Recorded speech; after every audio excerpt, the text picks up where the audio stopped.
Thank you very much, Andrew. Welcome to Geraldton here in Western Australia, which is our focus this evening for our town. There are no better sunsets in Australia than the ones from WA. Have a look at this.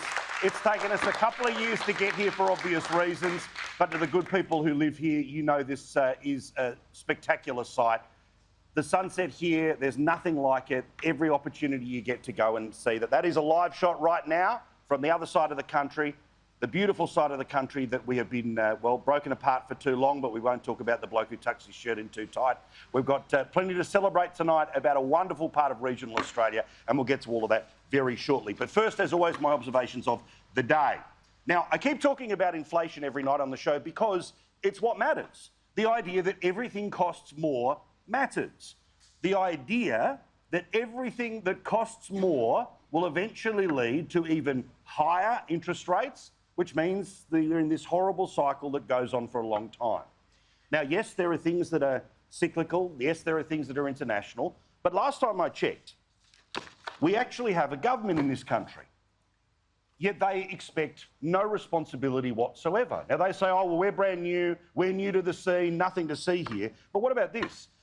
Despite the fact that inflation annually is 6.1%, today, Jim Chalmers was up and about telling us that inflation is going to get worse.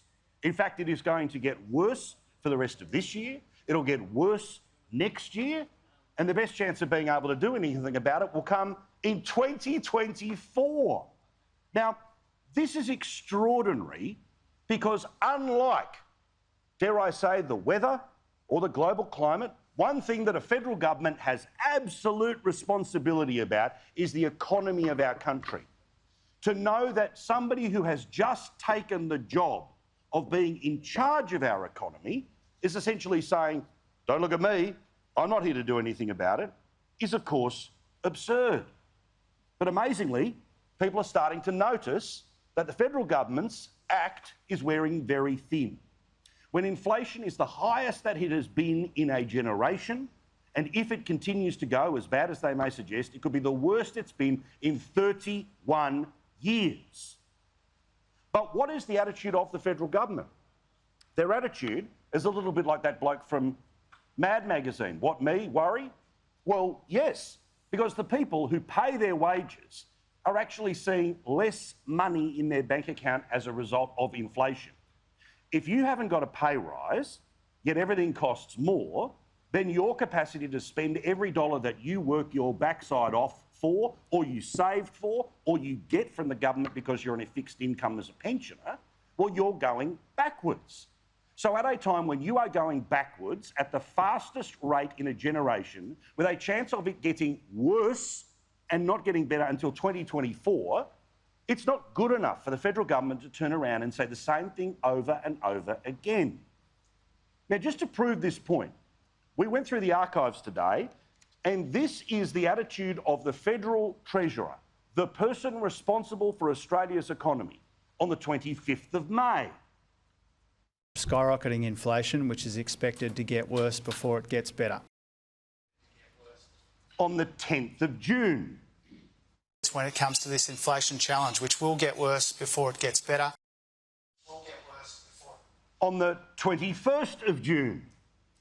The expectation across the board is that inflation will get worse before it gets better. On the 5th of July.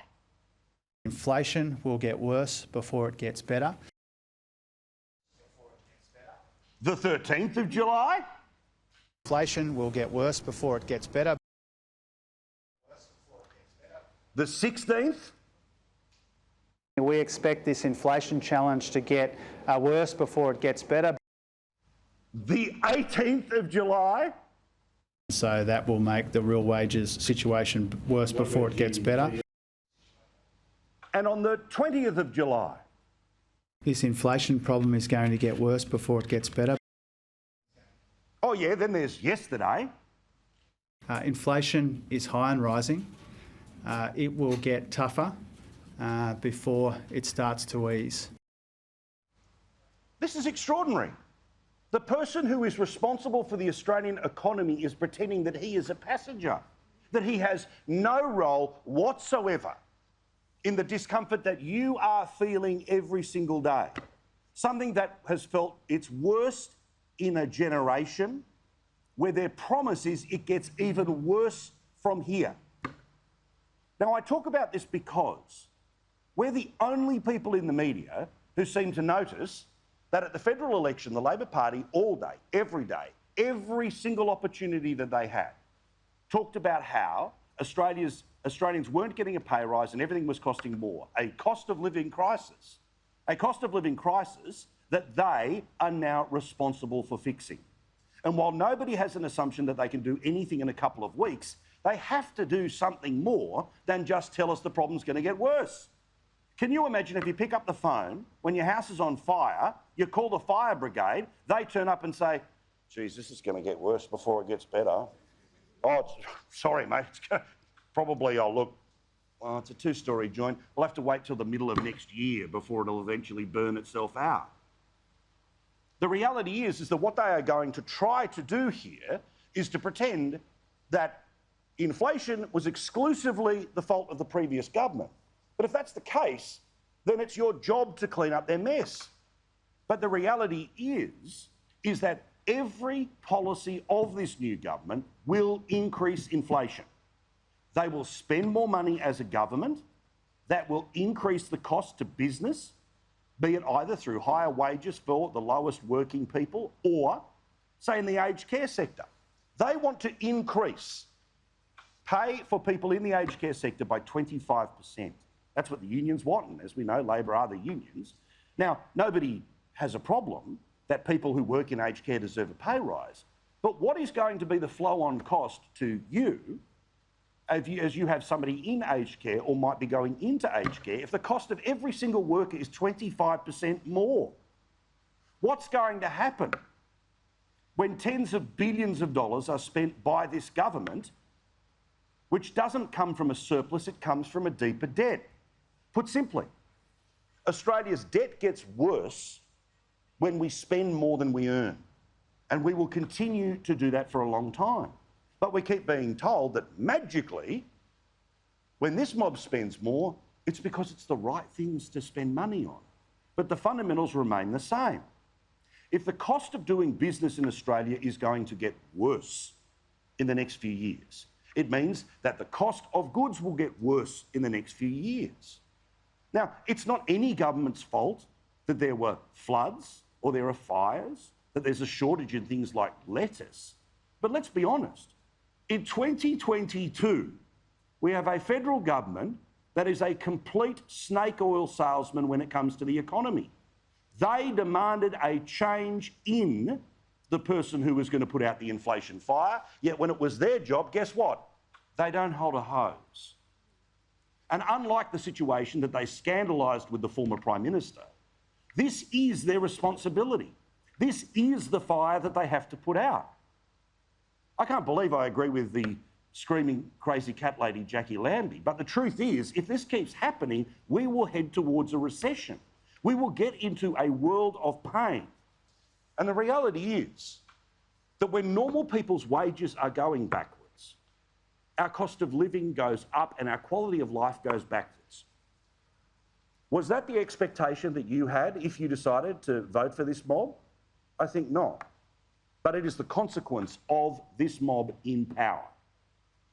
9 different occasions.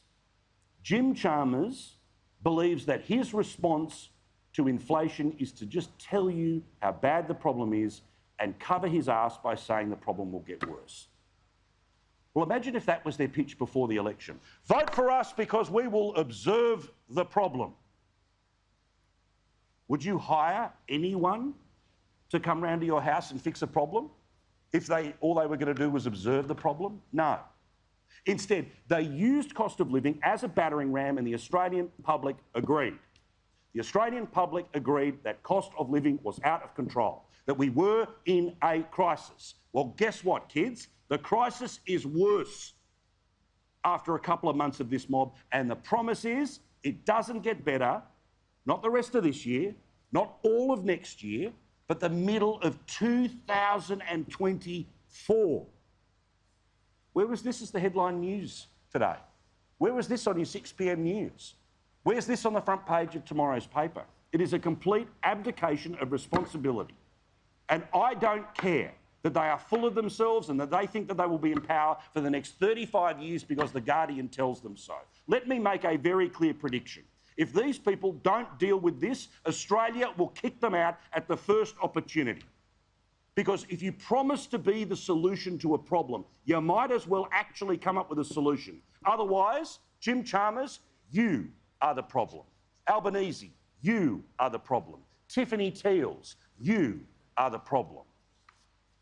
And speaking of all of this, it's widely being speculated that the economic situation right now that gets worse before it gets better will give cover to the Labor Party to not actually deliver on any of their promises that they made at the last election. So what was the point of changing the government?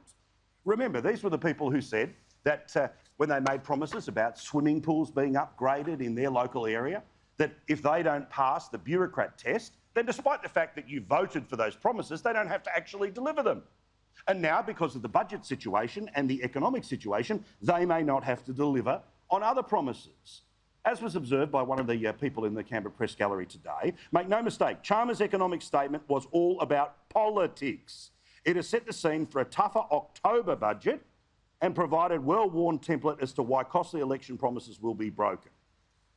Perfect example of one of those? Remember Albo saying this over and over again? This moved votes, a reason why you should vote for him at the last election.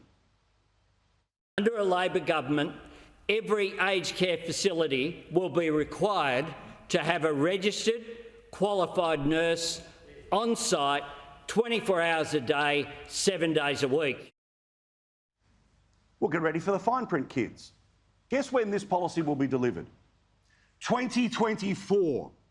Despite the fact that this was the promise, it was an urgent situation. These nurses needed to be put there yesterday. It won't happen until July of not 2023, but July of 2024. Roll the tape with a minister slinking out the back door. Another snake oil salesman. The workforce shortages are not going to be fixed this winter. They probably won't be fixed this year because, like you say, it's so significant. It's been neglected for so long. Oh, and you'll love this bit too. Despite the fact that the promise was every single nursing home in Australia would have a nurse, guess what? Nursing homes will be able to apply to not have to have a nurse in their facilities 24/7 when this eventually kicks in July of 2024. This is madness. These people lied. They lied to you, Australia. And they, because they are now in power, will be guarded like their mates in the media will expect. No one will call them out. I will simply say this. Imagine if Tony Abbott had done this, that the reason you have to hire me is because of this crisis and this disaster, but we're just going to sit back and do nothing about either of them. And the big promise to guarantee that a nurse will be there for the most vulnerable, the oldest, the people that we love, our parents, our siblings, our husbands, our wives, nanas and poppers. Oh, no, that doesn't kick in until July of 2024. And again, on the broken promises front. Remember this garbage when Albo was in trouble after forgetting the unemployment rate or whatever else that he did, and he exposed how useless he was during the election campaign. Oh, I'm not woke. But guess what?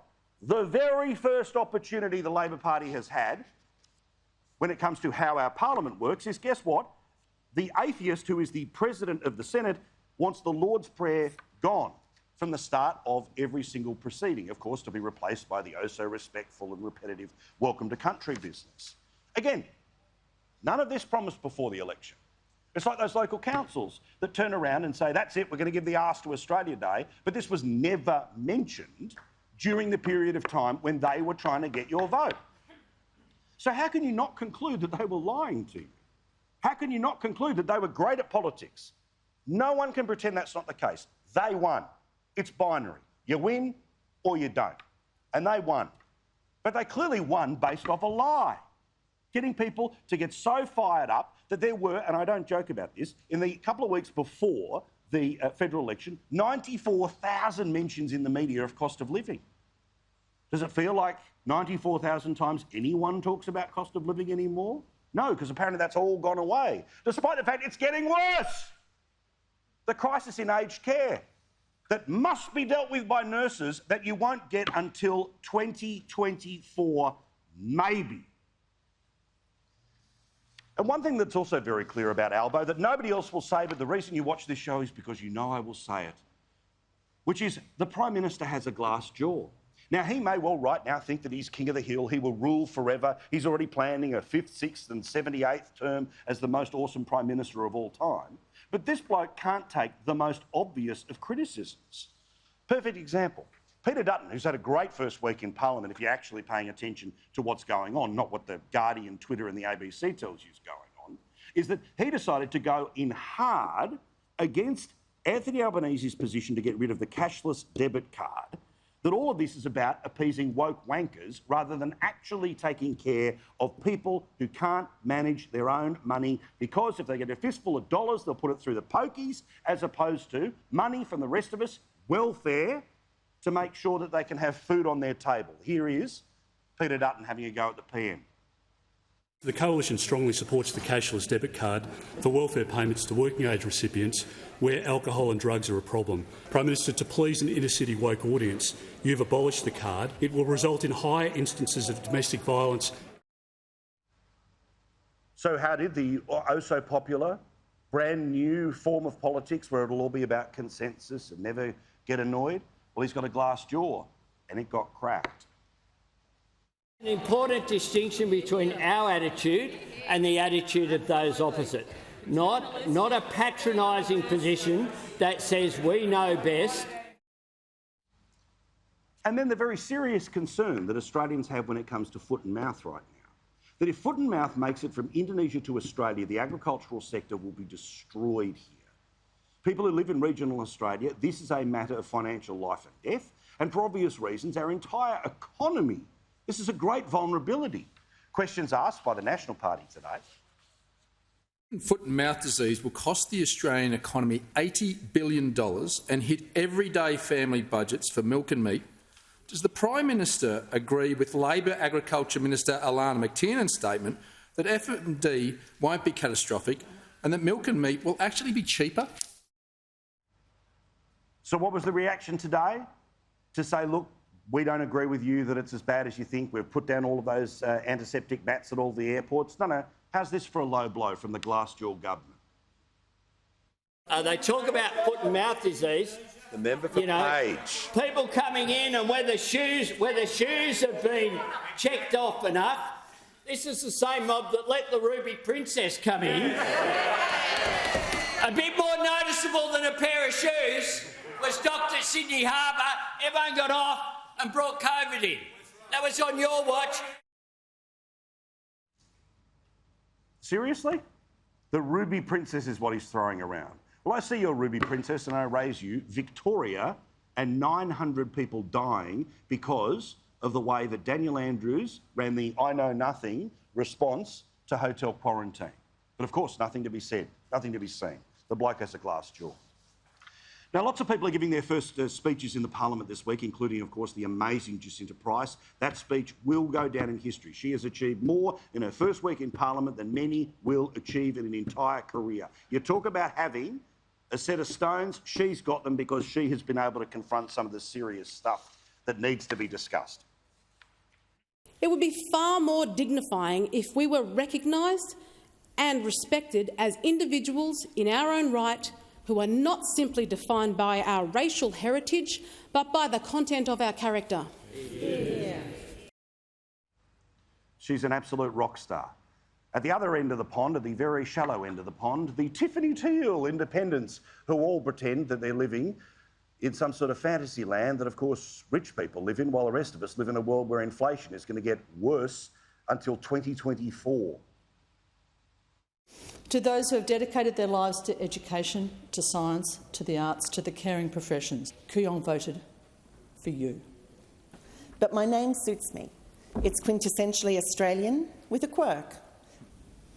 Remember, Archie, when Donald Trump pulled out of the Paris Agreement in 2017, you said to me, "No one is doing anything. It'll be too late. Why isn't anyone doing anything? Well, this parade of the Tiffany teals, well, they were showing one thing that was quite interesting. Despite, of course, being all about inclusivity, they ended up showing a little thing called white privilege.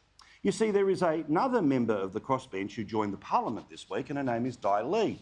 Di Lee is, of course, a genuine independent, not backed by a billionaire, not given the endless free media coverage of Channel 2, The Guardian, the collective power of the Bandana Man and everyone else at Channel 9 newspapers. Instead, she is a genuine local candidate who took down KK Forever, We Are Grateful. Guess when her first speech to Parliament will be? Today? No. Yesterday? No. Next week? No. No, she gets to give her first speech to Parliament on September the 8th. Does this remind you of anything here? All the rich princesses from the rich white people's seats, they get to go first. The hard-working Vietnamese refugee, back of the bus. You get to eventually say something when nobody's paying attention because it's all about us.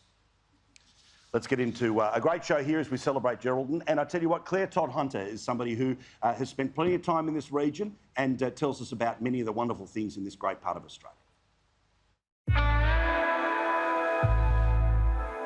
For 2 years, Western Australia's border was a revolving door.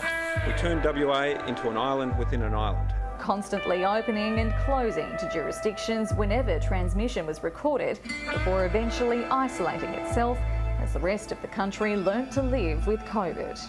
The hard border will stay. While Premier Mark McGowan's relentless hard stance earned him a great deal of popularity among voters, the impact of border closures has been devastating for regional tourism operators. We ended up having to make 15 people redundant. We ended up selling 3 aeroplanes. We've basically worked harder than ever, cancelling, putting out specials to fill the boat again with locals. It's definitely been a hard few years. Abrolhos Adventures launched in 2018 with the option of one-day boat tours of the Abrolhos Islands, its fast ferry taking just 90 minutes to reach the southern group from Geraldton. Absolutely targeting international tourists. Obviously, we haven't been able to do that for the last few years. Losing its primary market has meant a tough couple of years. Those overseas visitors still aren't returning. Not just yet. We haven't really had that many international tourists back on board. It means Abrolhos Adventures is getting mainly domestic passengers, but even 4 months after the state's hard border was lifted, the majority are still from WA. It definitely decreases the numbers of passengers which we have on board, and there's only so many people in WA. Even people in Perth don't even know what the Abrolhos Islands are, which is so surprising because there's so much to do over there, and it's so untouched. With state and international borders back open, some local businesses say things have actually worsened as West Australians opt to travel overseas or interstate. Now they're hoping to attract visitors from the East Coast. While you're in Perth, you can drive for 4 hours or get a quick plane flight and go to Kalbarri in Geraldton. Christian Waters owns the Jaffle Shack Cafe, somewhat of a Geraldton institution. Well, we were before COVID, we were getting a lot of internationals and stuff, Chinese for the Pink Lakes and Kalbarri, but since COVID, it's all been pretty much WA. Further up the waterfront, family-owned Skeeters is the go-to for fine dining, serving Abrolhos scallops and known for being the only restaurant in town that sells freshly caught Western Red Rock lobster, or crayfish as the West Aussies call it. In 2020, the arrival of COVID forced its closure for the first time in nearly 3 decades. Before we closed down, we were doing 200 bus groups a year. But manager Hayley Morris believes the future is bright, with early signs of a comeback shown during the recent school holidays. It's only just happened, so we found that it was busier.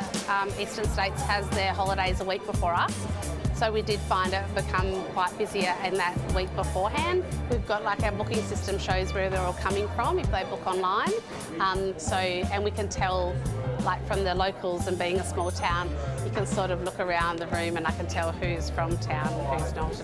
As that momentum continues to build, Local businesses hope their message will spread across the country. If they love visiting the islands on the east coast, then they should come over and visit the islands that we have over here on the west coast, because they are just pure magic.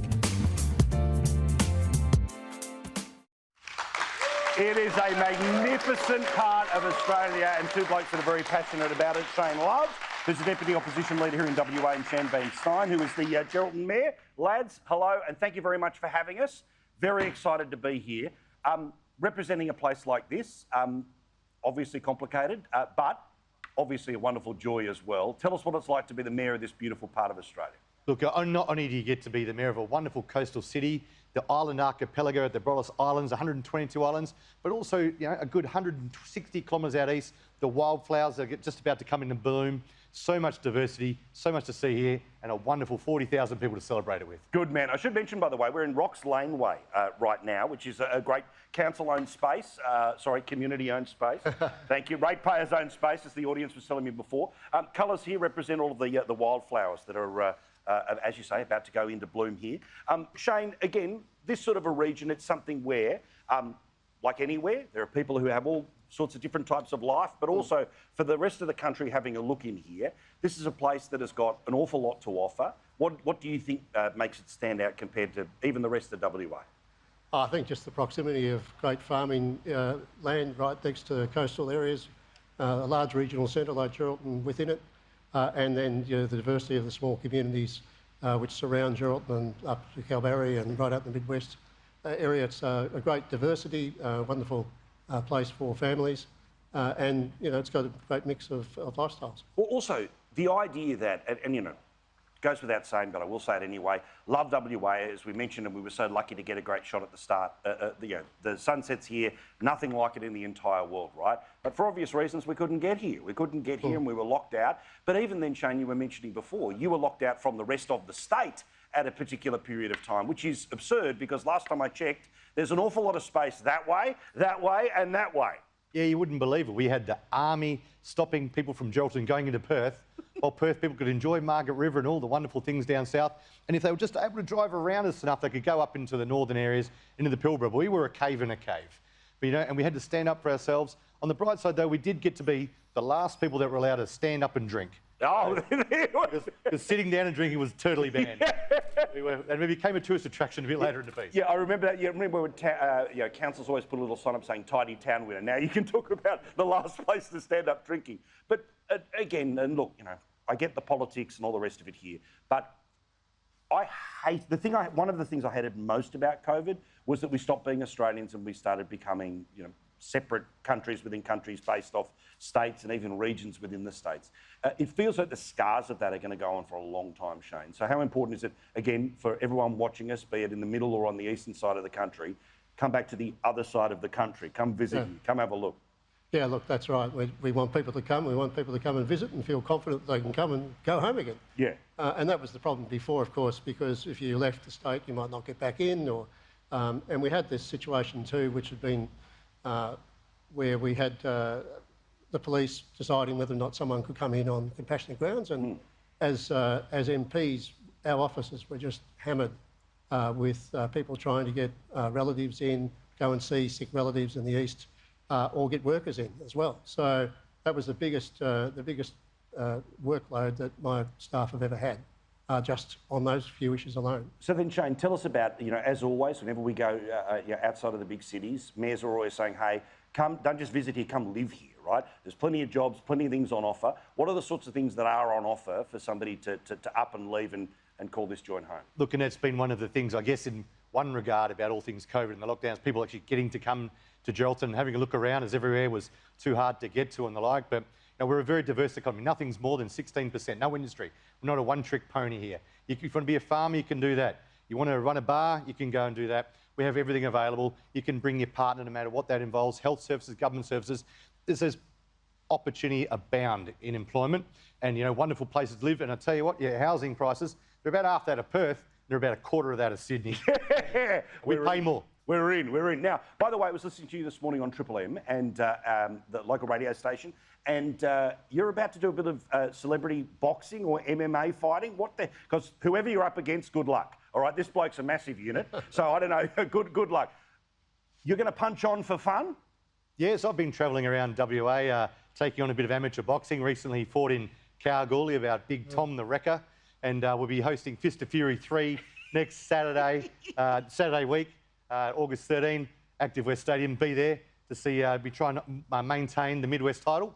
But look, it's all raised for Access to Leisure and Sport, a great charity that raises money for the kids. And look, it's a very sporty town. We've got a wonderfully wide, diverse amount of sport here. Sport mad town. And combat sports like boxing, there's 3 boxing gyms alone just in Geraldton. Fantastic. So everyone's into it, and everyone has a great time. And it's, again, raising money for a good cause. During question time with the Emperor, sometimes would you like to introduce a little bit of charity boxing? Oh, no.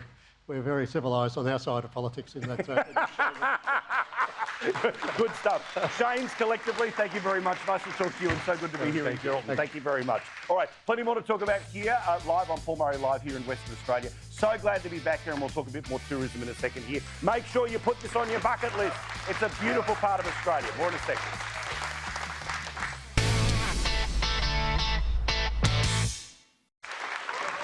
Thanks to Comback and Harvey Norman. We are here in Geraldton in Western Australia, and this is honestly, it doesn't matter in what direction you go, be it here in the city, the beaches are just but a moment away. You can drive on the beaches, you can get bogged on them if you're an idiot who's a bit like me, but I'll save that story just for the room. It's between us. Otherwise, of course, you go this way, plenty of beautiful scenery to see, but also, not too far, just a little way across the water are some of the most spectacular series of islands that you will ever see, including a little pink lake.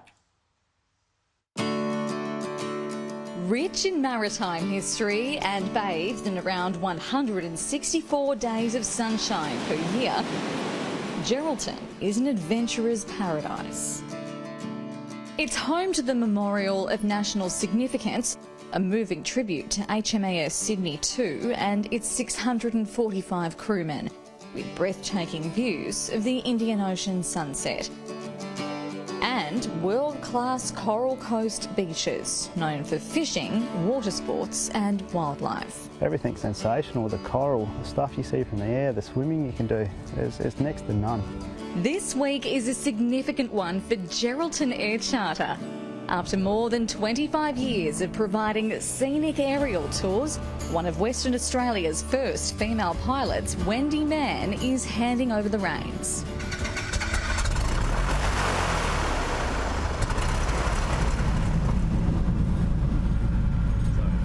It's been quite an adventure. I'm really excited for Ryan and Daria. They're young and enthusiastic. Ryan has a lot of experience in aviation. I fell in love with the operation that she had and the legacy that she had built, and I think it's really special. Wendy and Ryan kindly took us along for their award-winning bird's-eye view of Geraldton's best, including Port Gregory's Hutt Lagoon, which dazzles with its vivid pink hues about an hour's drive north of town. In the thick of whale migration season, we saw dozens, if not hundreds, of humpbacks from the sky. The big one over there, by the look of it, the one you just saw, Claire. Yeah, huge. Big jump out of the water. It always amazes me how they can lift all that weight. I know. Oh, there's another one waving. Oh, my. Before we reached our destination, the historic Abrolhos Islands. This is East Wallaby Island, one of 122 Abrolhos Islands, about 70 kilometres off the coast of Geraldton. Each decorated by white sand and aqua blue waters, they're a perfect haven for snorkelers, divers and fishermen, as well as sea lion colonies. We try to ignore them and stay away, but they're so friendly and they'll come and play with you every time. And no one knows the Abrolhos Islands better than Jay Cox. His family business with wife Sonia, Eco Abrolhos, was the first to provide liveaboard boat tours to the islands out of Geraldton nearly 20 years ago. There was a bit of pushback from the fishermen for doing tourism, but I think, everyone's coming around to it now to realise the worth of having such a unique area in Western Australia. It's such a beautiful place. I mean, you jump under the water and it's alive. Everything's alive. We do the history of the shipwrecks, especially Batavia. We do snorkelling. But it's the food that makes the Eco Abrolhos experience so spectacular. We can actually catch the crayfish over there, and we can catch fish, octopus, get local scallops and hook them up on board. It's not just the islands and coastline that make Geraldton such a unique destination. About 1 hour's drive inland, the greater Geraldton town of Mullawa is preparing for its annual Wildflower Festival. It's only a small rural community with a population of around 300. But local artist Helen Ansell, who's gained an international following for her wildflower paintings, says her gallery booms with tourists throughout August and September. Sometimes between 100 and 200 people a day coming through who've driven up to see the flowers for the day. I couldn't believe it when I first moved here. I wouldn't have believed it myself until I saw it. In about a month's time, this entire field will be blanketed in carpets of these pink and white everlastings. The region is home to more than 10,000 species of flora, more than anywhere else in the world. Just another wonder that makes this part of Australia so unique. It's really beautiful. Come and see us in Geraldton.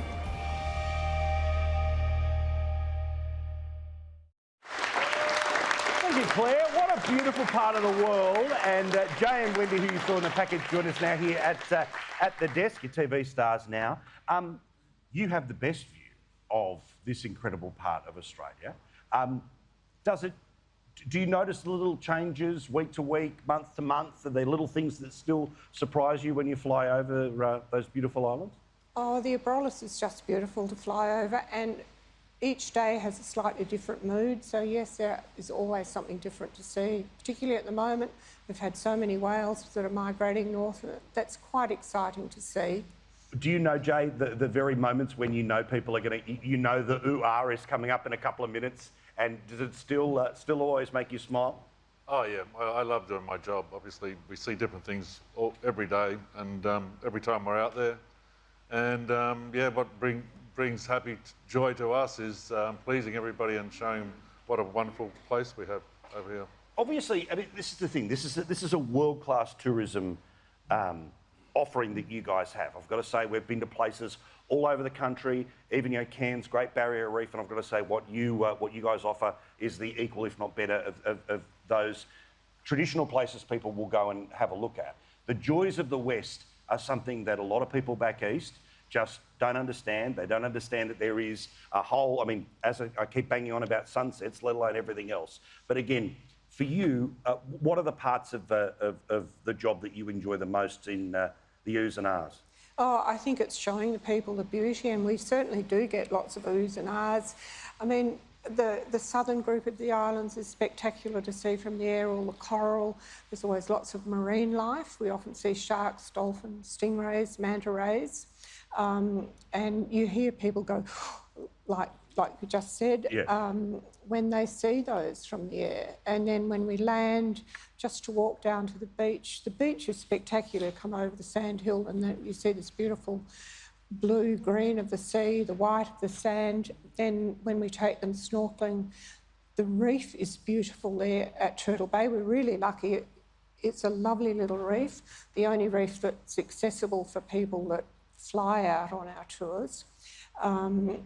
It's not a hard reef to snorkel on. There's not much current, so even sort of beginners can easily swim, and the colours are beautiful, and we get a lot of comments, oh, this is better than the Barrier Reef. Yeah, this is it. So Jay, is there a particular time of year that is this joint at its best? I know you're going to say 52 weeks, because obviously we want everyone to come all the time, but is there for those that are thinking about coming? Well, there's different seasons, really. So we start at the start of February, so it's the end of summer going into the hot period, and the weather's really warm, so the water's really warm, so the snorkeling's really good, and the swells are lower, the water's really clear, like 30 to 50 metres visibility. Wow. But then coming into this time of year now, we've got the whales, the wildflowers are good inland, but they're also good at the Abrolhos as well. Yeah, of course. We've got our own endemic species over there that they haven't got it anywhere else in the world. So. Well, I'll make sure that all the details for your businesses and everyone else that we mentioned on the air will be on our Facebook page at the end of the show, so thank you very much. Give them a round of applause because they are showing the best part of Australia.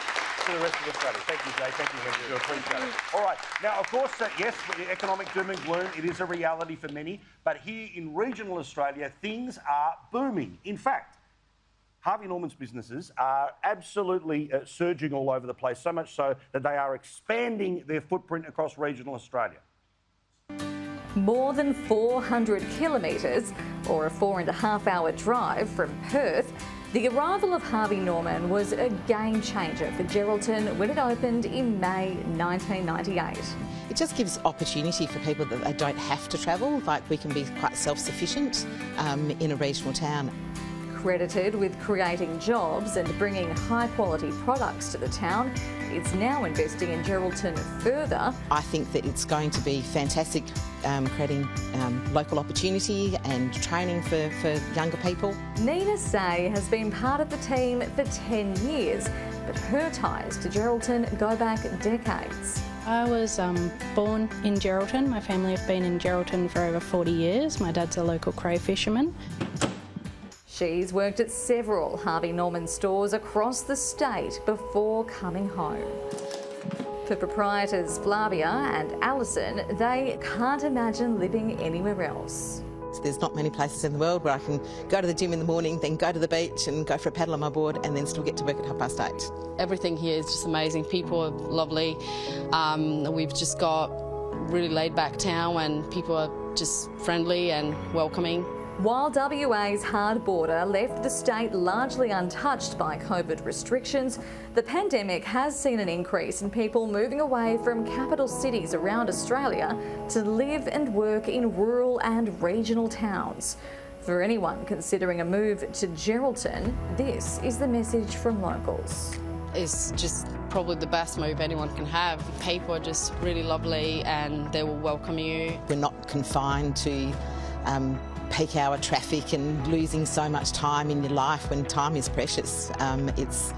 We can just make so much more of our lives, and we work to live, not live to work. Geraldton is absolutely booming. Harvey Norman, a big part of why we are able to go all the way around the country. We absolutely thank them for their support, and please support their business as a way of supporting us and what we do here on Paul Murray Live, which is live tonight from Geraldton here in Western Australia. More in a sec.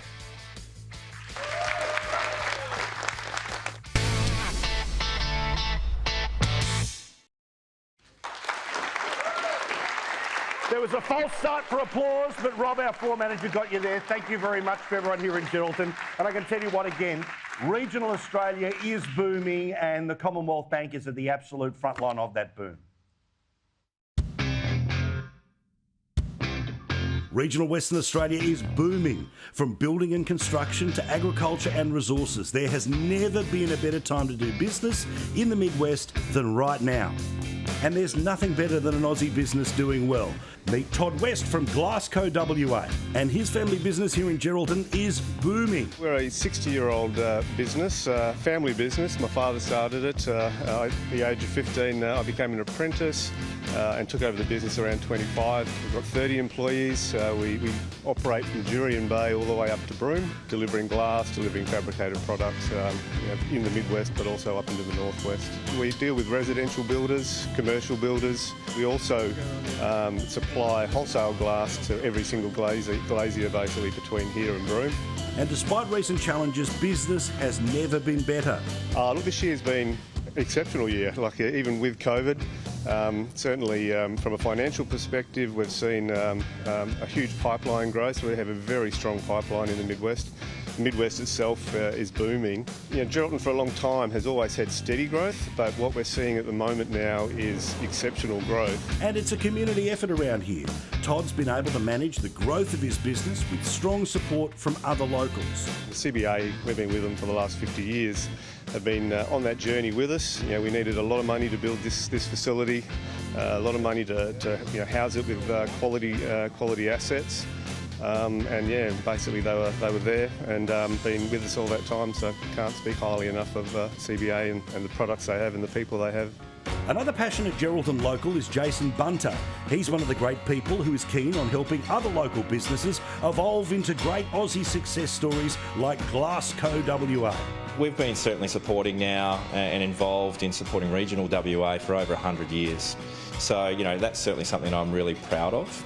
You know, being a local from Geraldton, I've grown up here. I've actually seen the investment, the changes, and the opportunities that we've been able to create for, you know, local businesses such as Todd's and you know, far beyond that. Great place to live, you know, really thriving local economy and great opportunities right across the board. Jason and the team being local are always available, which is what a business needs, that availability. And as I say, we've had a few different team members come through over that 50-year span, but each one of them has you know, had the goods, they've had the products that we need, and we've been able to grow in a structured way. In my role, I've got the luxury of spending a lot of time in regional WA, and the beauty about Geraldton in the Midwest is its diversity. So we're not reliant on any one individual sector or industry itself. So, you know, whether it's agriculture, manufacturing, businesses such as Todd's, you know, burgeoning tourism industry, you know, the diversity is, you know, really what makes this place unique and, you know, and thrive. We've had many banks come to us and want to take our work, but yeah, that relationship is everything to us, and it's a philosophy that we have in our own business. You know, relationships and people are everything. So yeah, no, they've been fantastic.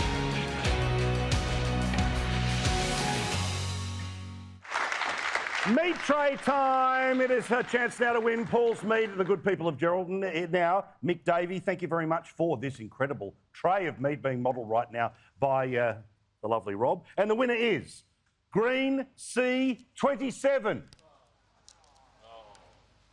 All right, whoever it is, you just won. More in a sec here on Paul Murray Live.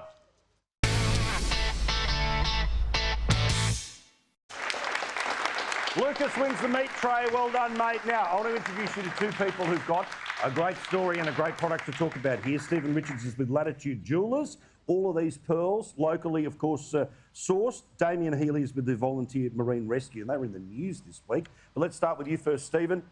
Tell us about these beautiful products and about how important that is to this part of Australia. Well, they're pretty unique to this part of Australia because we actually have our own pearl farm out at the Abrolhos Islands. Wow. And we grow these beautiful pearls. So they're all locally grown. And then after a few years, once they've grown, we harvest them and then we turn them into beautiful pieces of jewellery. Just gorgeous. So give me an idea about, say, the necklace there. Yeah. I mean, how long does it go from farm to ending up being around somebody's neck? How long are we talking there? It's around about from the spawning of the oyster as a baby as such to actually harvesting the first pearl. It's around about close to about 7 years. Wow. From start to finish. Latitude Jewellers, the good people there. Now, Damien, you're with the Volunteer Marine Rescue. We learn this week, as I said, you were in the news. Bloke comes off a Chinese ship. He's in the water. How long is he in the water for before you blokes were able to find him and pull him out? We were informed at 6:30 on Sunday night, and then he was found at about 8:40 the next morning. Wow. But he told the skippers when they pulled him out that he'd actually jumped in at 4 a.m. on Sunday morning when he finished his shift. So the ultimate needle in the haystack, right? How do you find somebody literally in Lots of assets. Aeroplane was up in the sky, the Port Authority boat, 2 of our vessels we used, and his own ship was looking for him as well. That's incredible. And all volunteers, right? For Marine Rescue Geraldton, yep. Fantastic. All right, well, if people can support, we want them to do so via Facebook, websites, all the rest of it, to be able to donate. But thank you to what you guys do. Thank you to Latitude. Thank you very much, of course, to Harvey Norman and the Commonwealth Bank, and to the good people of Geraldton. It's been awesome to be here. Lovely to see you. We will see you again on the road next month. Piers Morgan is right now in the Ukraine.